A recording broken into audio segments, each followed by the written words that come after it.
Welcome, everybody. We are back here at Rift Rivals 2019, the Eastern region. I am Valdez. With me are two very young gentlemen, Papa Smithy as well as Razzle Plasm. Going to be my first TriCast. This is going to be a lot of fun. We're doing LPL versus the LMS and VCS. How are you guys doing today? Doing damn well. I mean, sadly, of course, being able to put ourselves in the semifinals, that's something you shouldn't feel happy about. But after the last game of the group stage of IG being able to take down SKT, there's a lot of hope here for the LPL. But for you, it's just a glimmer, right, Raz? Yes, okay, IG beat SKT, but I'm sure you're sitting there surprised that the LPL is playing in this matchup. I think everyone assumed it would be LCK versus LMS.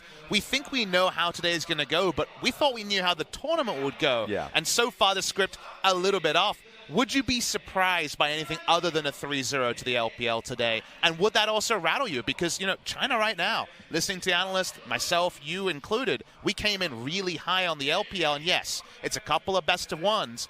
What business needs to happen today for you to actually kind of be confident? Clean performances. I think the draft should be incredibly important. I know a lot of people are talking about how, like, what changed from 9.11 to 9.13. Priorities of champions that we saw nearly every game in the LPL, being Rise and Silas, have now changed in priority. So that's something that we need to be seeing in changes from FPX in particular. Yeah, absolutely. So we do see the standings so far. LCK, as we did mention, only taking one loss. That was the last game of the group stage. SKT going down to IG. And you can see LPL there in the middle. Had to play today up against LMS and VCS, who have yet to win a game. We had a small loss as well. Of course, LS was scheduled to be on the caster desk today, but unfortunately hasn't pulled up well from yesterday, so will not be joining us. But we do get the LPL representation for this match, so that part is a little sliver there. Now, also point of business, not the first time we have had LPL versus LMS in the semifinal. Yes. 2 years ago, the first Rift Rivals in Daoshang, it was in fact this matchup. LPL came in as third seed on that day after 2-6 in the group stage, went on to win the whole damn thing. That was a 5-game series between LPL and LMS. It is today LPL versus the LMS and VCS United team. And unfortunately, the only real business to discuss on the LMS VCS side is, can they win a single game at Rift Rivals 2019? Yeah, has been a bit of a mark on their record so far, and you can see they're going to throw out the Flash Wolves here. Flash Wolves having a pretty decent game. We saw yesterday, you and I, Raz, were casting that one up against IG, had a very good start. They're going to be going up against JD Gaming here, Ding Dong Gaming, from the LPL. We'll see how they can do for this first matchup. Yeah, and if we're talking about teams from the LMS and VCS that have the best chance today, it's going to be Dashing Buffaloes and the Flash Wolves. They're the team that also were progressively improving, but improving is not enough. You need to be able to take a win. And if we're just talking about expectations in the tournament, this is technically the best shot you have here. JD were the weakest team coming in if we're just talking about from the LPL teams. And Flash Wolves simply just need to be able to keep the leads. Enzo, for me, has been a good performer working alongside Rather, but whenever they have those leads, they tend to fumble it because they don't know what the next point of focus should be. And your hope is that when it comes to pick bands, Flash Wolves know what to target. Because I know you and I were talking about this. If you get the right bands, if you take away some of those picks, Jingdong might fall apart a bit. Let's listen to Flawless and his thoughts on the match. 한국에서 거라서 좀 긴장이 많이 됐었는데 그냥 하면서 많이 적응한 것 같아요. 이렇게 완벽하진 않지만 완벽해지려고 많이 노력 중이기 때문에 많은 응원 부탁드립니다. Yeah, so good to hear from him there. Just a couple of words coming into this matchup from Flawless. We'll see how he does do coming into this matchup. We won't even see him, and I think that's going to be the surprise. While Flawless is coming out, making that statement, we're actually going to be seeing the Griffin Lone of Kanavi coming into the jungle. But to round out the lineup, Zoom in the top lane, Yagao in the mid lane, Imp and Lumao rounding out the bot side. But Kanavi is going to be a surprising one. And it's a really exciting one for even LCK fans who knew this guy was around, went on to op.gg, looked at the top 10. You'd always see the name Kanavi. And you're like, wait, who's he? You'd check his role. Oh, he's a jungler. Never mind. We're always going to see Tarzan playing. Cool that Kanavi's gone over. He's actually going to be playing today, which is super, super hype. Only a single game from the records there. Seems like it wasn't a notable performance. So in front of a home crowd, it'd be really cool to see him make his name. Yeah, definitely interesting to have him come up against Flash Wolves and their standard lineup, Hanabi, Enzo, Rather, Betty, and Xiaozi coming in here. Same thing we saw yesterday, Raz. And I just want to see the jungle focus be a point, because to your point about Kanavi, the big issue that we saw in that one game of performance and their reason why they went back to flawless was simply communication. JD as a team went through quite a few junglers. I'm just referring to when Clid left, they tried a few out. They had Levi in the lineup as well. But the reason why they set with Flawless has been in China for quite some time, has been integrated with Chinese teams, and they really stuck with him because, A, he's a great early game bridge in the team, so his style is well known, and he understands the lineup that he has in front of him, and that's been the major issue that they've had with Kanavi. It's going to be a good opportunity to be able to see him play. And it might give us some kind of scientific experimentation on the chicken and the egg.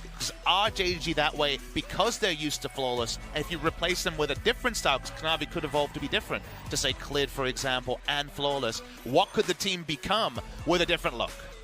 Yeah, it'll be cool to see what Kanavi can do. We've seen a lot of other players from the LCK come out behind the starters and actually become great starters on their own teams. But we are going to be jumping into the pick ban right away for JDG versus the Flash Wolves. Going up against JDG, if you are prepping for them, it's very easy what they've been picking out. They have very focused picks here. I mean, you look towards Imp. The Kaisa has been just the only AD carry he's been playing, and in the LPL playoffs, teams just target Bandit, so that's a big focus. Of course, also the Fiddlesticks for Lumao. The thing that really kind of leaps off the page is if the bot lane gets going, JD Gaming get going. So if they can get one of those good ranged matchups like you mentioned on the Fiddlesticks, you definitely know that Lumao will try to fish for it. The Nautilus priority this tournament, it started with a Freak of Freaks in the LCK. We're like, okay, first picking Nautilus, that seems a bit bold. It is rising up in priority again and again, both at this tournament and on patch 9.13 so far. By the way, guys, point of discussion, we are on patch 9.13, Mordekaiser and Kiana global banned, otherwise everything open.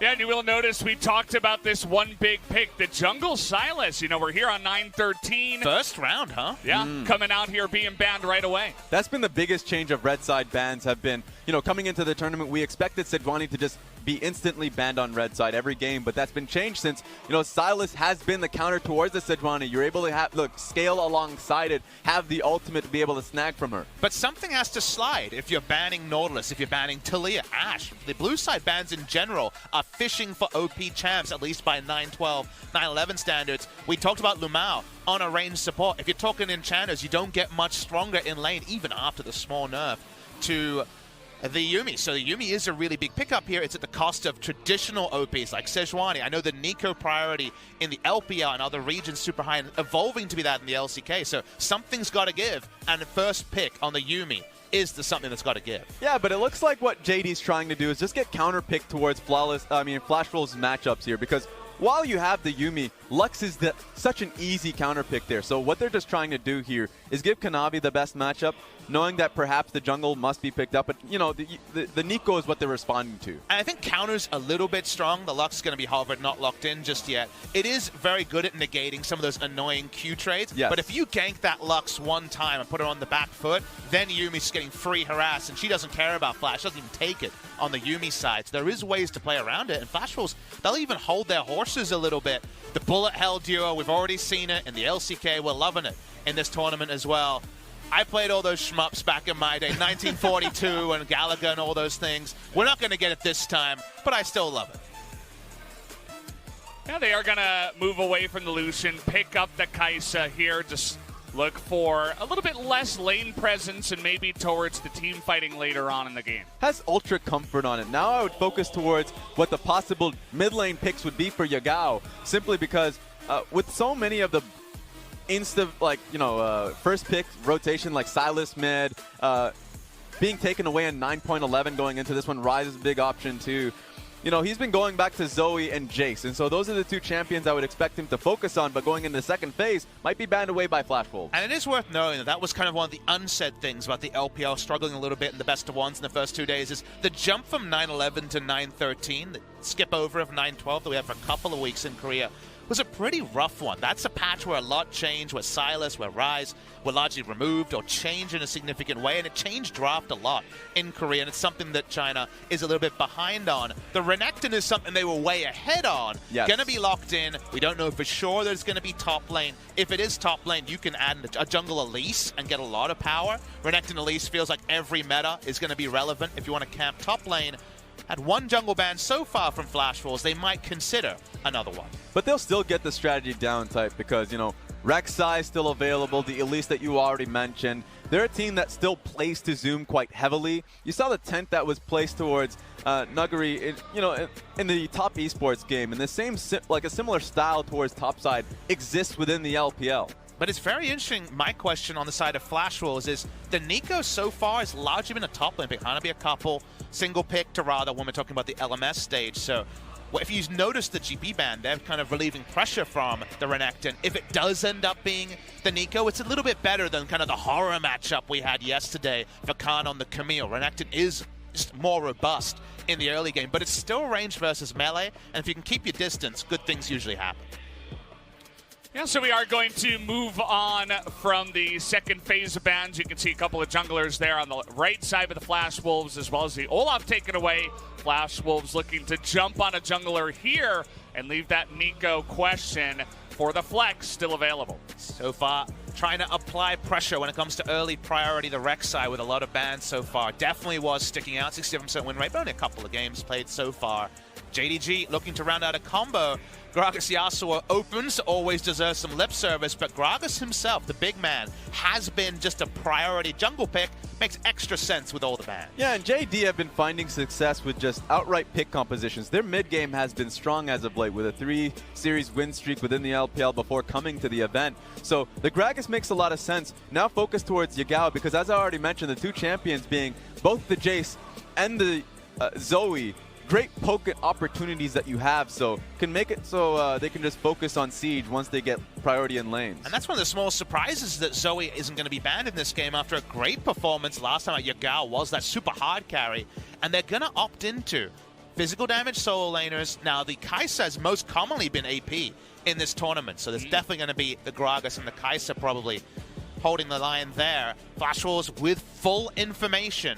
They're going to be picking for top or mid. This is final pick. They have the flexibility. Looks like it's going to be the cannon for Hanabi. All right. I like the Akali hover because one thing that really made it difficult for JD when they went up against Griffin was, Imp wasn't able to pick up side lane waves going up against the multiple assassins from both Akali and the Talon.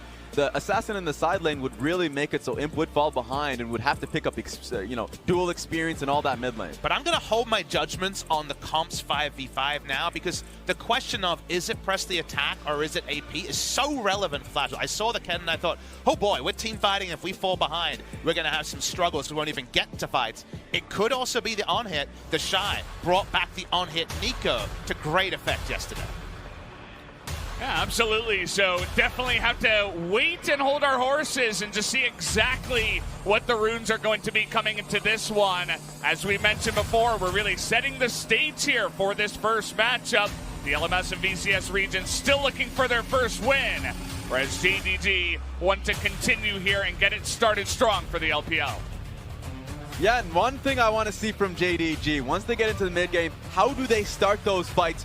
With the Yuumi available and the Renekton in the top lane, it's a hyper focus on Kanavi now. Communication issues have been rampant for him when he started out for the team, and now he's going to be the point of focus to get the fights going. What a big stage to have that re-debut, looking for that first victory, and if it's not a victory, the question marks will begin. So let's start off this best of 5. We think we know how today will go. Anything off script, and suddenly the tournament's thrown up in the air. Could be very exciting as well, as the Flash Wolves could come in here strong for game number 1. But you guys saw the screens already. Looks like we're all loaded up. Let's jump into game number 1 right now.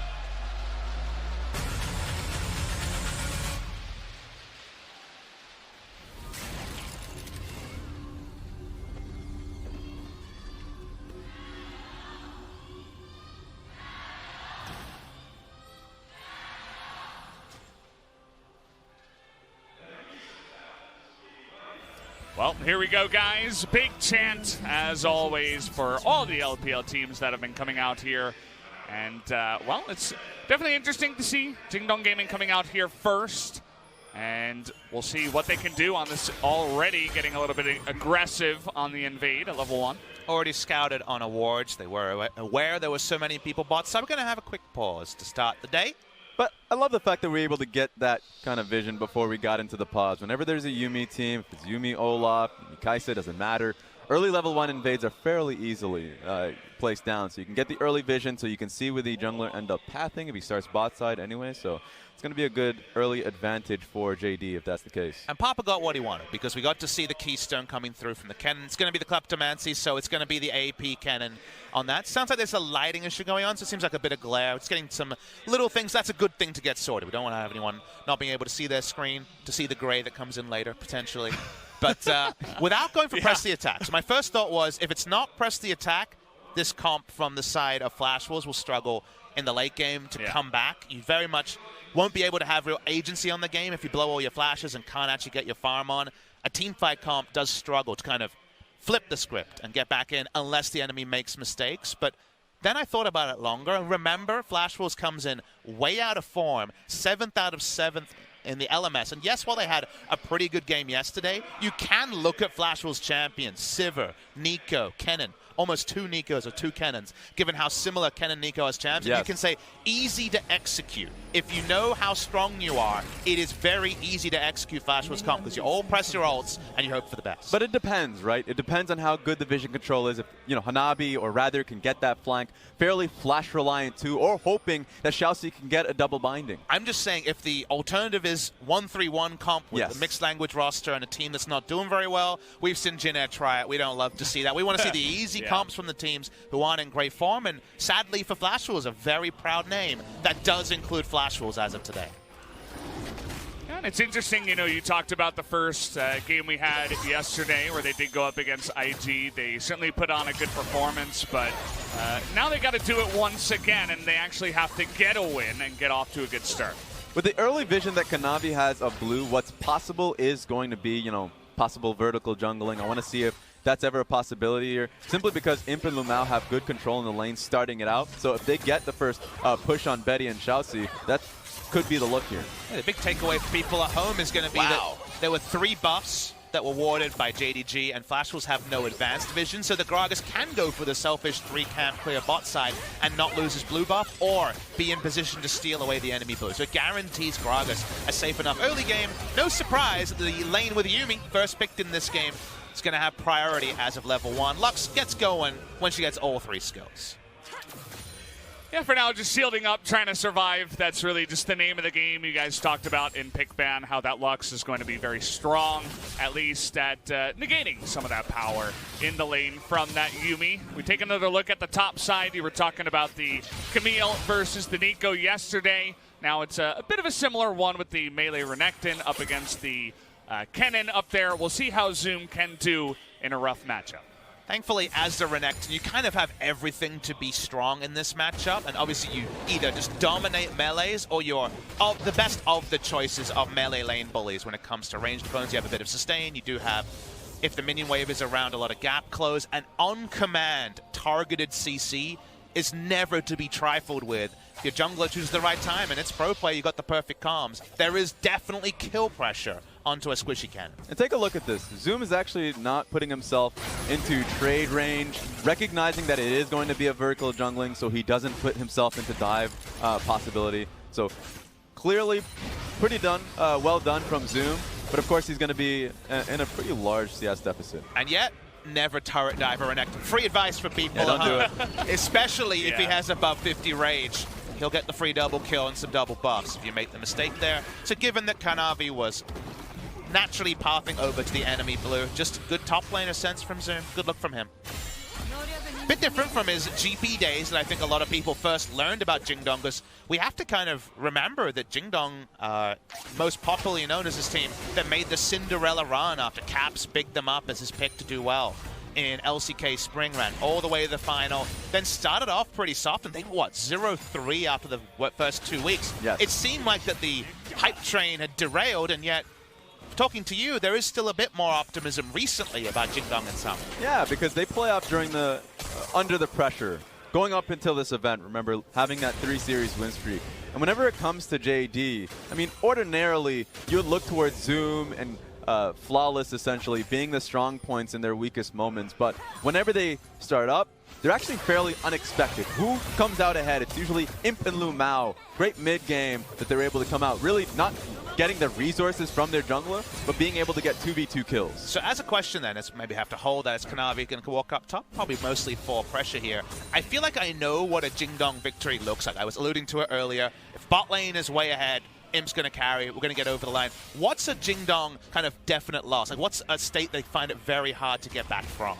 Simply losing out lanes and not having any ways to impact it. That's been the problem. Might have to cut you off there, Kanavi. Deep in the jungle, going to be found up by the Tremor Sense, and he is all but dead here. First blood going to be given over there to Hanabi. Great read by the side of the Flash Wolves. Yeah, the call was nice and early on the side of the Flash Wolves, and they come down and contest him. The camp respawn timer was clear, and the moment they were decisive on it, Zoom, he had a minion wave. That was his first priority, and Hanabi had a really long leash to walk over, help his jungler, and just profit from the first blood. Missed the context on this one, but they saw him going in towards the Krug camp. Thought that he was out of vision, but unfortunate, Hanabi's going to be able to catch you alongside Enzo. And you're not even going to have the benefit of kind of time on your hands when the Tremor Sense is there to spot you nice and early. You can very decisively path over the wall.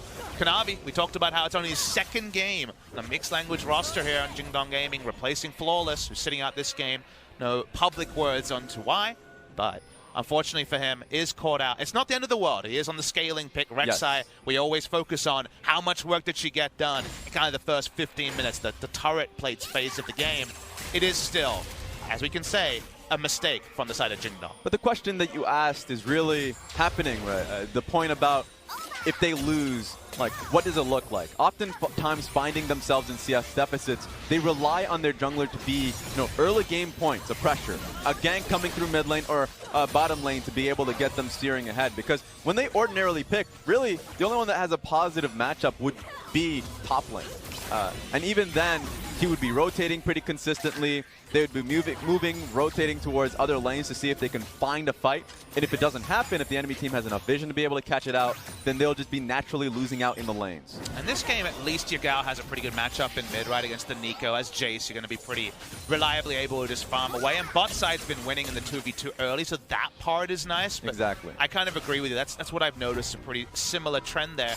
At least Gragas has the benefit of not 3 losing lanes around him, so he'll try to farm it up. He'll try to salvage things, but for now, at least, we're very much in a lull state here. Nice CS from Imp so far, 76 already. One thing I want to point out is the nice, teleport award behind Imp and Lu Mao. Could be really handy for Hanabi, especially since he's post 6. He needs to get a good shove out in lane, especially, communicating well with Enzo, who's bot side of the map. Imp and Lu Mao are actually playing really respectfully here, so that might not come to fruition. They might be able to even catch the control ward sitting in the bush. They're running around Kanavi pretty well here. This is the lane where they had priority bot side, right? You can tell from the CS numbers, but Flash was going to get free access to this. Gragas on the top side going to reveal himself, but the Drake might just be dead. Yeah, Gragas coming all the way down from the top river. They see him coming all the way, and the Smite will be there at 2 health. We've seen that before, but it looks like after getting that Mountain Drake, the Flash Wolves, you mentioned the lack of priority, but they make the objective happen anyway. Great control wars just surrounding the, the dragon. Both mid lane and bot side was just warded up, so they didn't even have an idea that it was happening. So by the time Kanavi got there, 2 HP on the dragon. And it's a really good read by Flash Wolves because, yes, it is against the expectation. It's not where they usually had priority. So now I'm just going to take a love tap, we'll say, from Zoom. The reason why I want to talk about it being a nice proactive move is it's at 8 minutes, so there is no objective on the top side that you can take for free. There's no counter Rift Herald available when you just invest everyone at a precise timing. They knew Kanavi was top side. They got a free objective for it and no trade possible. Only now does Kanavi walk up, and all it's going to do is zone Hanabi for the start. And so in the right place at the right timing, clear comms catching out Yagao moving top side. This is usually the play that JD relies on to get their leads going for themselves, but already Flash Wolves are prepared for the day. Exactly. Enzo's in position. It's so obvious because the play on bot side has to be countered by a cross-map play. So Rek'Sai in position. Holy moly! Lu Mao taking a giant trade, but they've blown all their mana. You can see him trying to get in there, but he can't quite do it. That exhaust very late as well. The TP's coming in now. Betty not in the best of spots. Trying to make an escape. And he gets the kill on the backside even. And Zoom here also TP in, wants to make it happen. 1v3, Yagao a little bit far behind. Lu Mao gonna heal him up, give him that speed here. The Zoomies coming on in, and they want to dunk onto Hanabi as well, but Zoom's gonna go down on the backside. So much death and destruction here in this fight. What a great response by Flash Rolls. I mean, the teleport came through from Zoom, but who would have expected Betty to be able to get a response kill in that position? JDG was so panicked in that play. It seemed like they were being super duper reactive after 2 health bars were almost donated to Flash Wars 100-0. Let's go through the replay because a lot happens here. First, everything lands. This is the old Lux, AP Lux state of hit everything, one shot. Miss anything, not possible. The cat is already out, and then Imp gives up his whole health bar trying to buy time for Yagao and Zoom. Great response teleport as well. Yagao coming in just to help Imp, but remember, he doesn't have mana off the back of this, so he has to fully commit to get the auto attack, even ignites to get the kill on Sivir. So Sivir expending quite a bit of resources there. And the minimap is interesting because this whole time, Rek'Sai gets to farm, and yes, Gragas does pack up to try to join, but Gragas doesn't get there. So Flash Wolves are able to trade out more than you expect, and Zoom did not think he would die at the end. Out of all of that, the big winner was still Yagao. 2 kills off this one play alone, so he's going to be coming back into the lane where he had a CS deficit to begin with. You know who's not coming back to bot lane? Apparently the duo lanes. They're running straight at Rift Herald. It spawns at 10 minutes. This is the new meta. Got to fight for that Rift Herald as fast as possible. And you can see that the Flash Wolves, they know this is happening. They don't exactly have much vision on it, but they can see them coming on in there. They had to rotate Zoom on over. He doesn't have TP, so they're going to try to trade a couple of turret plates over to Hanabi in the bottom side. And let's vocalize the points that we held off on, not knowing which cannon rune we're seeing. If you can keep up in the game in terms of gold on the side of Flash Wolves, you have a very reliable teamfight comp. They may not be picking up the Rift Herald now, but they're getting gold onto Hanabi. They're ahead in gold. This is not a game that Flash Wolves is just an unwilling passenger on. They're actually in a comfortable spot, and we might have a very even game number 1. You can see what the Flash Wolves are doing. They're just rotating everyone down into the bottom side here. They want to get that first blood turret, even though Jing Dong were able to get that Rift Herald. They got the Rift Herald, but they didn't jam it, Raz. They're really holding on to it. Again, unsure about the communication there. But first turret against the Rift Herald. Yeah, not only Kanavi going to clear a camp, but at the same time, it's more of a credit to Flash Wolves because they fixed the wave while it was all happening. Fully pushed the top lane wave into the tower while they were making the move to the bot side, so it's finally coming out. Gonna have to be a defensive move here. Don't want to give up 2 turrets after taking the first turret down, but there's a lot of guerrilla warfare happening. Cannon stealing away a red buff under their noses. JDG aren't going to be following up this play here, so it's not a big gold lead by any means, but if Sivir comps are up 500-600 gold, definitely can't be too worried. And the Flash Wolves development just over this tournament after being, what, kind of dictated to by SKT on day 1, it's kind of been clear for everyone to see. Yeah, them having a better performance versus Invictus Gaming, and also talking about the Dashing Buffalo's performance to follow up versus Griffin, those really, it made it clearer to me that they were improving to a rate where I was happier, you know, being able to commentate them on today's games. I mean, it's tricky. I'm with you, Rats. I mean, unfortunately, the LMS is 0-8 alongside the VCS, right? So you're trying to find kind of silver linings. Anything. But you're not. But you're also trying to be genuine, trying to be legitimate. So it's nice to genuinely say that Flash Wolves have made some good moves here. I like how they attack the very predictable Rift Herald start from JDG. They've gotten a lot of gold onto their cannon, and you picked the wrong team fight. Even with Jace, Renekton, really early spike champions against double pen Proto Bell, flash up cannon, you're going to be exploded. We'll see if they can actually make that happen. We talked about it before. I think Raz mentioned how the Flash Wolves, they can get a good early game down. They can get ahead even. And then they struggle a little bit in the mid game, and some of their macro aspects can kind of fall to the wayside. So now with another Drake up, I wouldn't be surprised to see more fighting here. Let's see what happens. A good thing to Flash Wolves' composition with both the Nico and the Sivir is that they're always going to be fine in wave clear. Wave clear is not going to be an issue as long as Betty's in the right position. So all of the movement that JD is having here, there should still be a good point to be contesting for Dragon. In this case, don't know about this, he has teleport, but I don't think you want to be spending the 4 seconds to be able to be there for the fight. It was really good minion wave management from JDG. Just the fact that that was the option they had with Hanabi's teleport and Radha's teleport down. Didn't want to give up minions, end up giving up a free Cloud Drake. JDG could potentially look for more. Zoom starting it off. They're looking for it. You can see Imp is right there. The double pen is available though. The stun onto Imp. He has to flash away, and to flash away from that one on the Yuumi. Somehow he's able to get away. Hanabi's living a charmed life, but JDG were just trying to give the kill to him, but trying too hard. And it's another meanwhile axe situation, and back at the ranch, they're taking top lane turret. Well, it doesn't get closer than that, as you can see that they were able to take the bottom side at least, but an answering turret in the top side by the Flash Wolves. Just want to see what we get up here. Of course, the gold, turret plating gold, bot side. I think it went towards Betty on that one, so it's nice to be able to see Flash Rolls coming up ahead, especially this play coming in from Hanabi. Not only does he fully clear the wave, the ultimate to stun down Imp while he's taking turret aggro there. It's very strange for Zoom to completely disengage that hard early unless he's 110% sure that Imp's going to burst him down. Yes, it's a burst build when you go down the Muramana into the Rage Blade route, but the Mana Mune's not fully cashed in. The cannon's ahead of the play. That's a 0-2 cannon, sure, but they kind of tried to be cool guys, don't look at explosions to Zoom, and it almost exploded on the side of JDG.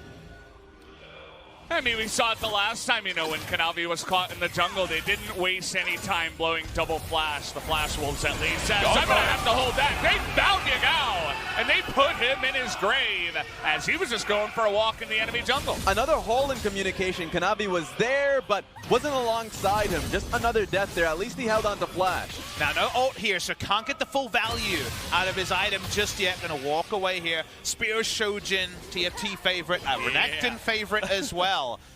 Doesn't have the ultimate.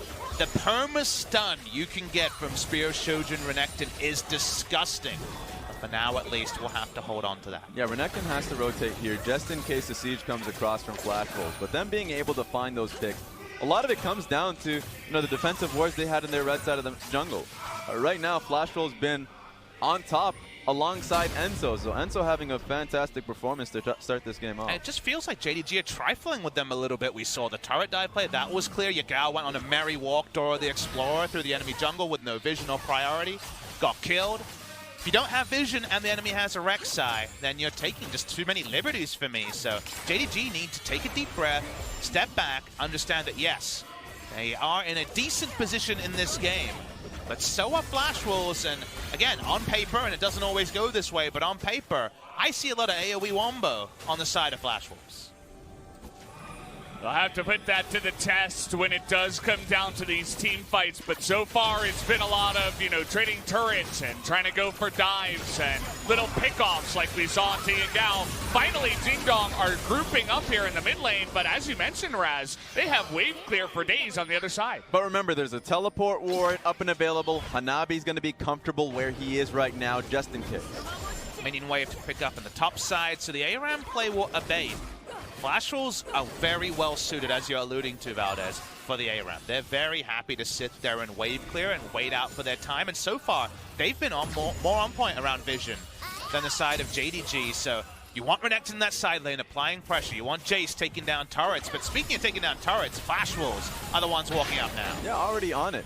The only point of concern I had with Flash Roll's composition is if they could get the setup so the Kennen and the Nico could find that great, ultimate engage that we're looking for. But, I mean, their teleport ward placements already, this is the third one that I was able to see, have been great just in case the siege has been coming through. Compositionally, Flash Rolls have it versus JD. And JDG are not actually making smart vision plays. They have no control wards on the map and none in the inventory, just the Yuumi, who right now is leashed to Yagao. So they have actually no map vision.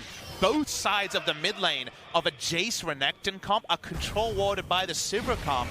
It's very much JDG trying to play straight down a lane, barrel down ARAM style, because they can't afford to go anywhere else. And it's just straight up not working. I mean, they're trying to push it in every time, and it's like the Jace gets one or two pokes onto the turret, but then all the minions are gone. As we mentioned, you just can't really push into this comp, but they're just going to continue trying it anyway. It's super bizarre. JDG have to reset. They have no priority anywhere, no vision against a Rek'Sai.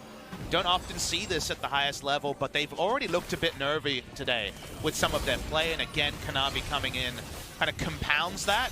Just keep it simple is what you always say. Keep it simple. So the KISS strategy is what JDG need to do right now because they seem rattled, even if the game hasn't gone away from them yet. They still have time. Speaking of which, you know, this early game has abated. We're already up to our third dragon here. It's going to be another Cloud Drake that it looks like perhaps this time the Flash Wolves are considering taking a fight over. Yeah, I mean, if JD's Manamune stacking and you see, you know, the Sivir build going through. Oh, Betty's out of position here. Just got to watch out for that. Both teams have incentive to just dragon stack and just look to farm up waves for their items. So that's what I'm looking forward to. We might see another Elder Dragon game coming up. All about those 45-minute games, Raz. They're new to you, but we are veterans here in the LCK. Now, JDG have brute forced and freshly chopped and run at Drake. Flash Wolves, despite having the vision control before, are going to be slow. There's going to be second to it. Will they force a fight here? They're spotting, but JDG already out. Yeah, you can see Hanabi was considering it up on the top side, but it was just a little bit too little too late, and already Dingdong were on the retreat and able to get out of there. I think it's fine to be respectful, though. I think Flash Wolves are in a better position than they would expect. Okay, we're looking for it. The fighting comes down, but Zoom is going to get locked down by rather a fantastic follow-up there as the Flash Wolves will get a kill and a turret. And do they run it Baron is something you could consider. We're post 20 minutes in this particular game. Now, they don't have a vision. They haven't reset for a while, so Flash Wolves, if you look at their lack of control wards, probably have to back away. They choose to do so with a kill and a mid lane out of turret. They got great bait and pick within their composition, though. If they were able to regain control, rather, though. Oh, boy, you can see the burst damage. Kanavi just going to flash on him there as a nice little rotation up to the top side by Yagan Kanavi. It's a really smart call from JDG to be proactive now. Whenever you press tab and see the enemy very obviously is late to a shop, go in there and fight them and make them accountable before they have their new slick duds, their new items from the shop. And that was really well done here. Gonna see the replay of how this happened. JDG just catch Zoom on a walk. Gotta say, Flash Wolves have found it very easy to catch the JDG players roaming between lanes. Yagao and Zoom both guilty of it, but Yagao gets to actually return the favor. They find rather his ult's down. He's got no chance. Yeah, typical. They didn't think that they would still be on the map or going proactive, as you would say, after getting a pick on towards Renekton, but just cluing in. Not only did Betty have no mana, but to your point, rest of the members needed to shop at that point. And now I want to see JDG play to their items, because if it's just 5v5s, honestly, I look at the right side of the screen. There we go. The items just look nicer on the side of Flash Wolves. They've got Merlinarm Comp Protobelt. That's a team fight build, ready to go for the cannon.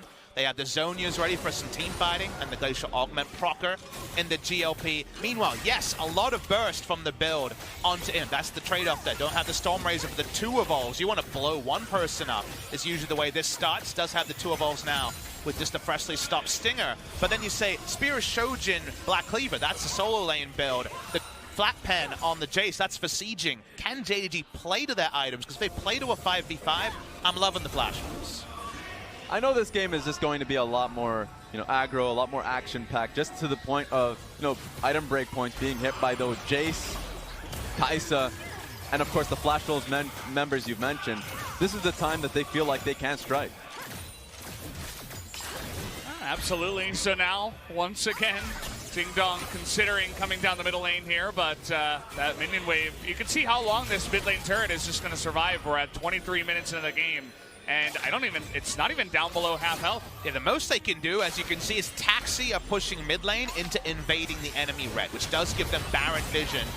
Gao gets an EQ off. It's a nice start onto Xiaoxi and Betty. The shield was a little bit late there from Xiaoxi, not on Tom Kent's duty today. They're walking up, they're posturing, but how much bark is behind this bite? Ooh.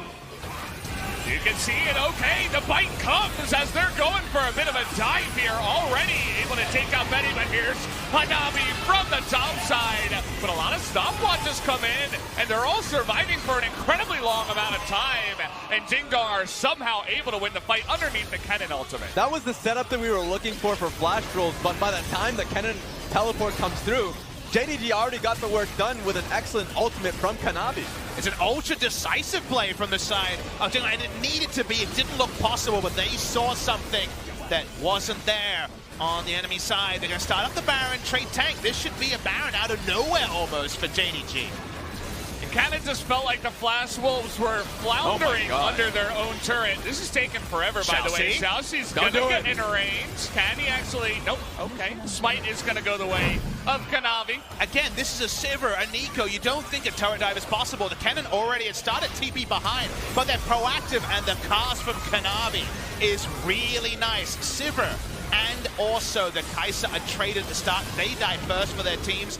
The stopwatches are still good, though, between Exhaust and the stopwatches. Hanabi doesn't blow people up. That's one way to get through a game where you don't have the right vision. Get your stopwatches, make it about you, and hit everything perfectly. Yeah, there we go.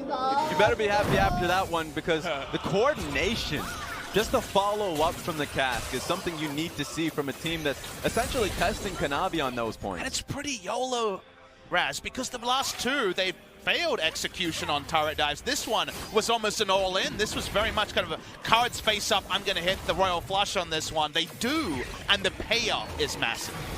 It is quite massive. You pick off a Sivir and you exhaust the Kennen, and you take that entire team fight strength away from the enemy team. So the execution was there. They're able to pull it off, and that's credit to Jingdong Gaming here. We're going to pick up their third Cloud Drake. We're going to have a really fast Jace in particular in this game. But now the Kennen and also the Nico will find it harder to wave clear, and the 1-3-1 Renekton and Jace are going to find a lot more purchase on their pushing. They got the appropriate vision down. So the 1-3-1, the ARAM kind of play that we saw, was looking a bit anemic, a little bit sad, but with the Baron, it babies it and makes it a lot stronger. They're able to just push on in here, and all that wave clear is not going to be enough under this amount of pressure. And down finally does go the mid-tier 1 at 26 minutes. Yeah, able to put more members up there, able to take down things. We're going to look at the damage dealt to champions in the entire game. Probably the notable one is how much Jace poke has actually landed on the side of JDG. Yeah, and I think that makes a lot of sense that they're starting to play towards them right now. Actually, take a look at both sides of the jungle, completely control warded by JDG, so they can just move through mid, go through top if they have the wave rolling for Jace, or go to bot where Renekton has firm control. And the turrets are falling one by one. The 1-3-1 is incredibly strong here. Yagao just laughing at the turrets right now. Doesn't need any Drakes to make this one quick work, as another one goes down on the top side and the bottom side. Let's see exactly how they want to approach this. We got a nice little wave down on the bottom side, and it's only Rather here. And they're so staunchly staying to 1-3-1. They do not want to line up for the Flash Wars Wombo. Now the stopwatches are on cooldown.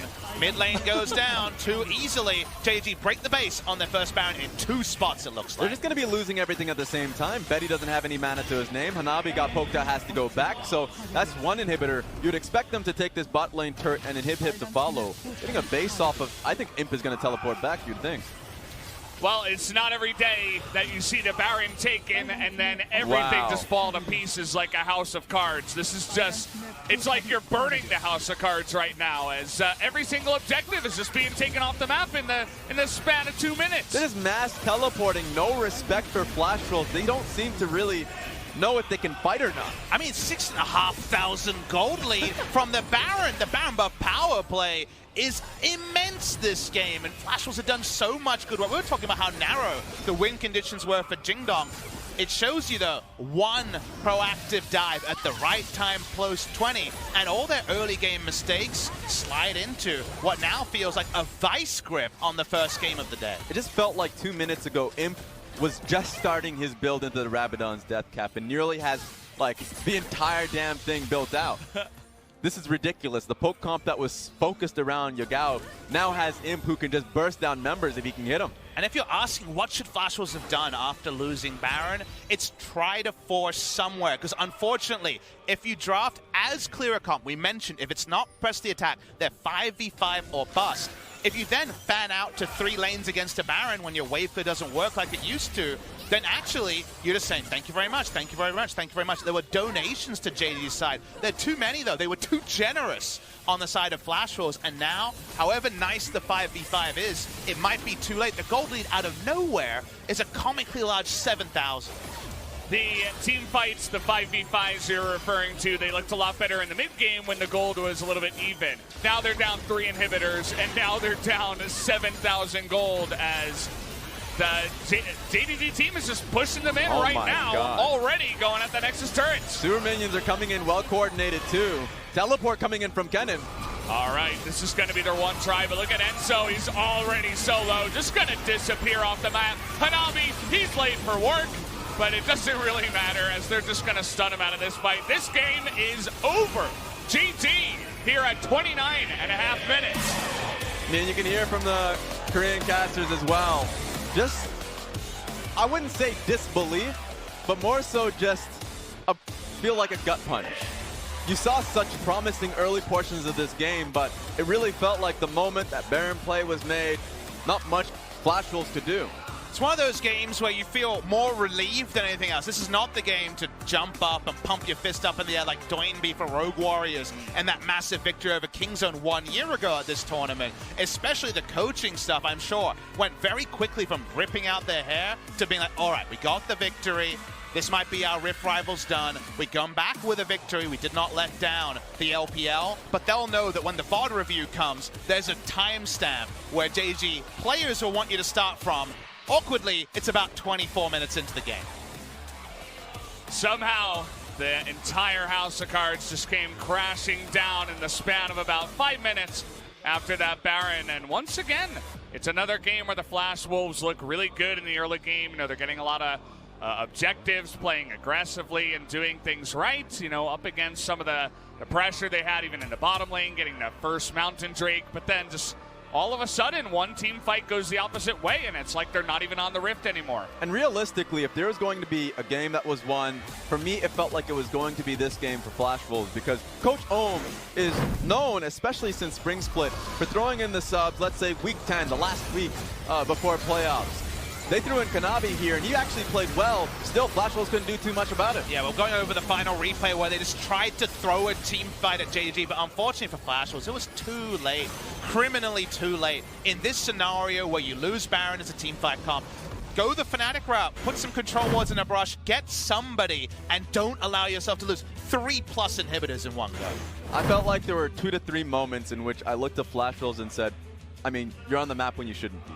Like, proper back timings were in order. Like, when they had, at the very last moment, you know, 3 inhibitors being pressured, there's no purpose for Sivir walking around without her mana. I think, awkwardly though, for both teams, the kind of like movie title for this is failure to launch. I think JDG were pretty poor to open up the game, but then when it came to when you had to engage, Flash Wolves also didn't press those R buttons. So it was a very interesting first game, both teams feeling each other out. It is a best of 5, a different type of best of 5. These two teams may be done for the day. We're not to know. All we know is we're just about ready to throw it to an interview on the JDG side.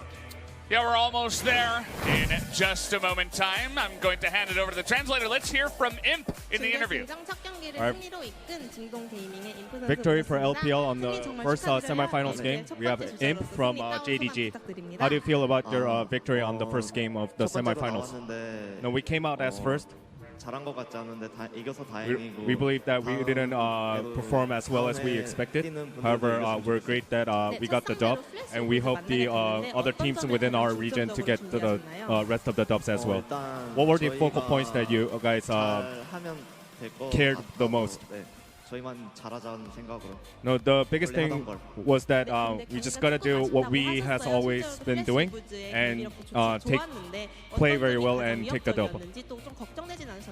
So were there periods where you were anxious or worried about the game? No, we just made a lot of blunders, so we just tried to clean it up as much as possible. How do you feel about participating in the Rift Rivals here in your home soil? No, we haven't been doing too well thus far in this year's Rift Rivals, so we gotta clean up and do better. Now there are still the rest of the series gonna go on. Any words to your LPL brethren? Keep on fighting, boys. That'll be it for the interview. We're gonna come back after a short break. Thank you.